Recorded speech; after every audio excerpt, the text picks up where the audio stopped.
अस्सलाम वालेकुम नाज़रीन, आप देख रहे हैं जेएन न्यूज़ एचडी। आइए नजर डालते हैं आज की अहम खबरों पर।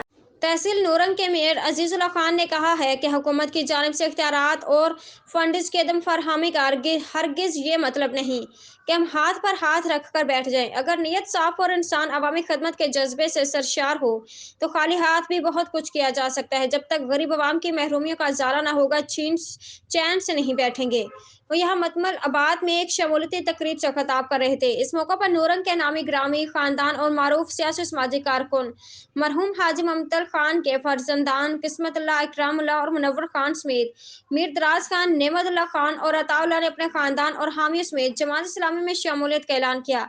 तकरीब से खिताब करते मेयर अजीजुल्लाह खान का कहना था कि हुकूमत की जानिब से 1 रुपए का फंड्स नहीं मिला, तहम उसके बावजूद वो फलाही तंजीमों के साथ मिलकर अवाम की फलाह बहबूद और माशरे की तरक्की और खुशहाली के लिए दिन रात कोशा हैं। शहर की तारीख में पहले मरतबा मरकजी शाहराह का किनारे ग्रीन बेल्ट बनाया गया और ग्रीन बेल्ट के पीछे दीवार पर दिलकश नक्शो निगार बनाए गए, जिससे बाजार की खूबसूरती को चार चांद लग गए। इसी तरह टीएमओ के साथ मिलकर शहरी इदारे को मजीद फाल किया और अब टीएमए के एहलकार दिन रात आवाम को म्यूनसिपल सर्विसेज की फरहमी में मसरूफ नजर आते हैं।